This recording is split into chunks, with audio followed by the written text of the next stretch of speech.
हमारे इंडिया में 70 से ज़्यादा % लोग ब्लड टेस्ट कराने से पहले ये कुछ गलतियां ज़रूर करते हैं। आज इन्हीं गलतियों के बारे में हम लोग डिस्कस करेंगे। तो दोस्तों, मेरा नाम है नीलेश कुमार और मैं भोपाल सिटी से बिलोंग करता हूँ। आइए आज हम जानते हैं कि हर एक पेशेंट ब्लड टेस्ट कराने से पहले किन गलतियों को रिपीट करता है। सबसे पहली गलती है कि ब्लड टेस्ट कराने से पहले खाली पेट ना होना। हम अक्सर नोटिस करते हैं कि पेशेंट्स जो होते हैं वो खाली पेट ब्लड टेस्ट नहीं कराते हैं या फिर रैंडमली ब्लड टेस्ट करा लेते हैं। जब भी आप ब्लड टेस्ट कराने जाते हैं तो एक बात का हमेशा ध्यान रखें कि अगर आप ब्लड टेस्ट कराने गए हैं तो आपको कोशिश करनी है कि लगभग 8 से 12 घंटे का फास्टिंग होना कंपलसरी है। उसके बाद ही आप ब्लड टेस्ट कराएं, उससे आपके रिज़ल्ट की एक्यूरेसी जो है वो ज़्यादा रहेगी। नंबर 2 की गलती है कि ब्लड टेस्ट कराने से पहले दवाइयों को अपनी मर्ज़ी के हिसाब से ही बंद कर देना। भी हमको ब्लड टेस्ट कराने से पहले या फिर रैंडमली भी दवाइयों को बंद नहीं करना चाहिए। हमको किसी भी डॉक्टर की सलाह से या फिर अगर हम ब्लड टेस्ट करा रहे हैं तो लेबोरेटरी में बात करने के बाद ही हमको दवाई को बंद करना है, अगर हम ब्लड टेस्ट कराना चाहते हैं तो। तीसरी जो सबसे बड़ी गलती है वो पेशेंट रिपीट करते हैं कि फास्टिंग का मतलब उनको ऐसा लगता है कि फास्टिंग मतलब हमको कुछ भी नहीं खाना है। ऐसा बिल्कुल नहीं है। ब्लड टेस्ट कराने से पहले आप हमेशा थोड़ा बहुत पानी पी सकते हैं, जिससे कि आपको सैंपल निकालने में थोड़ी आसानी होगी और आपका ब्लड फ्लो सही बना रहेगा।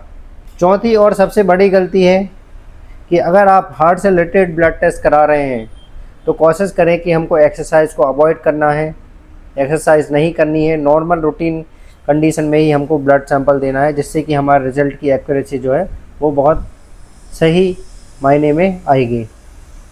पांचवी और सबसे बड़ी खतरनाक जो रिस्क लेते हैं कस्टमर्स लोग, सपोज़ हमको कल ब्लड टेस्ट कराना है तो वो आज रात में ही ड्रिंक कर लेंगे और फिर सुबह ब्लड का सैंपल दे देंगे। उनको ऐसा लगेगा कि यार 10-12 घंटे हो तो गया है, लेकिन हमने तो रात में पिया था, अभी पीने से क्या ही है, अभी सैंपल देने से क्या ही होगा। लेकिन दोस्तों, ऐसा बिल्कुल नहीं है।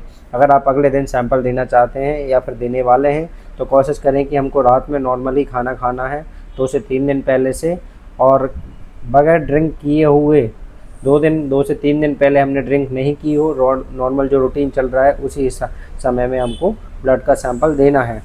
छठवीं जो गलती करते हैं, प्रॉपर तरीके से रात में नींद नहीं लेते हैं और सुबह उठ के रैंडम कंडीशन में ही सैंपल दे देते हैं। तो हमको ऐसा बिल्कुल नहीं करना है, इस गलती को हमको अवॉइड करना है। कोशिश करना है कि हम जिस सुबह सैंपल देने वाले हैं उस रात में हम प्रॉपर 8 घंटे का जो है स्लीपिंग टाइम अपना रखें, जिससे कि अपनी नींद पूरी हो और हम प्रॉपर तरीके से सैंपल दे पाएँ और हमारे रिज़ल्ट की एक्यूरेसी बनी रहे।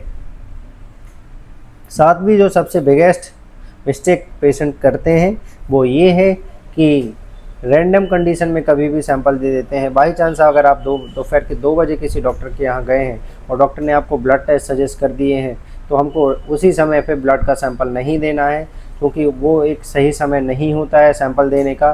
कोशिश करना है कि हमको 10 से 12 घंटे की फास्टिंग में ही कोई भी सैंपल देना है। इससे रिज़ल्ट की एक्यूरेसी बहुत सही रहती है, अधिक चांसेस रहते हैं कि आपके रिज़ल्ट जो है वो सही आएंगे अगर आप सही समय पे सही तरीके से सैंपल दे रहे हैं तो।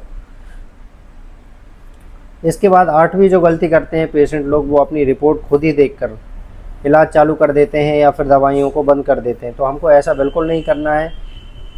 अगर हमारे यहाँ पे डॉक्टर उपलब्ध हैं तो वो इसीलिए उपलब्ध हैं ताकि हम उनसे सलाह ले सकें, हमारी लाइफस्टाइल में चेंजेस कर सकें, हमारी दवाइयों में चेंजेस कर सकें।